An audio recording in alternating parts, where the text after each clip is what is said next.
বলছে নূর ভাই খালি জাতীয় সরকার কথা বলতেছে, সে সরকারে যাইতে চায় বোধহয়। আমি আপনাদেরকে বলছি, আমি যেহেতু এইটা নিয়ে বেশি বক্তব্য দিচ্ছি, আমি সরকারে যাব না। ফেসবুকে কমেন্ট করে যে হ্যাঁ নিয়ে নেন, তাহলে সব ঠিক হয়ে যাবে। আমরা তো নেক্সট ইলেকশন হলে 5 বছরের জন্য ইলেক্টেড হবো। আলহামদুলিল্লাহ আপনাদের দোয়া ভালোবাসায়, এলাকার মানুষের যে সমর্থন, নির্বাচন দিলে বিপুল ভোটে জয়লাভ করতে পারবো। সো আমরা এই 2-1 বছরে আমাদের যেতে হবে, যেটা মুখ্য বিষয় না। কিন্তু সরকার চালাতে পারছে না, পরিস্থিতি এখনো নিয়ন্ত্রণে নাই, এখনো নানান ধরনের ষড়যন্ত্র চলছে। বিপ্লবের পরে প্রতি বিপ্লব হয়, বিভিন্ন জায়গায় হয়েছে। এই কাঠামোটা বিভিন্ন রাজনৈতিক দলের সাথে আলাপ করে একটা জাতীয় সরকারের কাঠামো হতে পারে। ইসলামী আন্দোলনের 2 জন প্রতিনিধি থাকবে, জামাতের 2 জন প্রতিনিধি থাকুক, অন্যান্য এই মেইন স্ট্রিম পলিটিক্যাল 10টা পলিটিক্যাল পার্টিগুলো থেকে যদি আরো 20 জন যায়, এই 24 জনের সাথে আরো 20 জন যোগ করলে 40 জন, মন্ত্রণালয় আছে 60টার মতো, তা 50 জনের উপদেষ্টা পরিষদ থাকলে সমস্যা আছে? আর এই 50 এই যে রাজনৈতিক দলের ঐক্যমত, এইভাবে তো বাংলাদেশ 53 বছরের সুযোগ পান নাই যে সবাইকে নিয়ে সরকার করবেন, সবাইকে নিয়ে ঐক্যমতের ভিত্তিতে রাষ্ট্র পুনর্গঠন করবেন।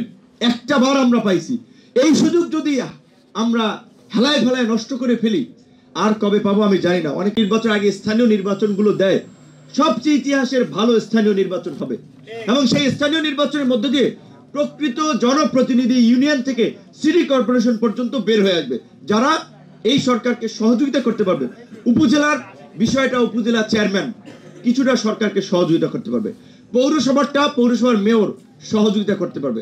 এখন অনেকে বলছে যে না, তাদের কাজ জাতীয় নির্বাচন, তাদের ওই যে আমাদের এখান থেকে তো এক বক্তা বলেছিলেন, আন্দোলনের মধ্যে কি এইটা হয়েছিল যে এই সরকারটা গঠনের পরে আগে জাতীয় সরকার হবে, আগে স্থানীয় সরকার হবে, আগে জাতীয় নির্বাচন হবে? এই নির্বাচনের কোনো আলাপ ছিল? পরিষ্কারভাবে কিন্তু ঘোষণাপত্র ছিল যে এই ফ্যাসিবাদী রাষ্ট্র ব্যবস্থার বিলোপ এবং নতুন রাজনৈতিক বন্দোবস্ত। নতুন রাজনৈতিক বন্দোবস্ত কি? এই যে আজকে আলেমরা তাদের স্বাধীনভাবে মত প্রকাশ করছে, কথা বলছে, আরেকজন সাংস্কৃতিক কর্মীরা তাদের কাজ করছে, রাজনীতিবিদরা তাদের কাজ করছে। এই যে একটা ইনক্লুসিভ পরিবেশ, এটাই নতুন রাজনৈতিক বন্দোবস্ত। যার যার ভোট দিয়ে ভোটাধিকার নিশ্চিত করে আগামীতে একটা অবাধ, সুষ্ঠু, নিরপেক্ষ নির্বাচন হবে, এটা আমরা নতুন বন্দোবস্ত। আমরা সেখান থেকে ফিরে আসতে হয়েছে যে না, ওয়াজ করতে দেওয়া যাবে না। এই রকমের একটা পরিস্থিতির মধ্যে আমরা সবাই ছিলাম। তো সেই ক্ষেত্রে আপনাদের অভিজ্ঞতাটা এবং বর্তমান প্রেক্ষাপটে আসলে অবজারভেশন এবং আগামীর প্রত্যাশাটা বোঝার জন্য আমি এসেছিলাম। তারপরে কিছু কথা শুনেছিলাম, এক ভাইয়ের আংশিক কথা শুনলাম এখানে, মার্কাজুল করার জন্য, কিংবা তিনি একটি মাদ্রাসা গড়ে তুলেছেন, বিশাল একটা শিক্ষা প্রতিষ্ঠান গড়ে তুলেছেন, এটা অনেকের চোখে ভালো লাগে নাই। সেজন্য একজন আলেমকেও আপনার নিগৃহীত হতে হয়েছে।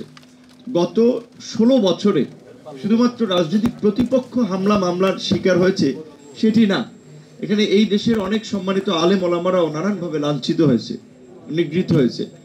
একটা কথা জাস্ট আপনাদের সাথে শেয়ার করা এখানে, যে আমার কাছে একবার মামুনুল হক সাহেবের ছেলে, আমাদের দলের 2 জন যুব মজলিসের নেতারা গিয়েছিলেন, অনেকদিন ধরে কথা বলবেন, শেষ পর্যন্ত রাতে আমার বাসায় চলে গেছেন যে ভাই এরকম মামুন সাহেবের মুক্তি নিয়ে আমরা একটা প্রোগ্রাম করতে চাই। এখন আমি দেখলাম ওই সময়ের ওই বাস্তবতায় তাদের ব্যানারে প্রোগ্রাম হলে সেখানে আমার জন্য উপস্থিত হওয়াটা খুব ডিফিকাল্ট ছিল।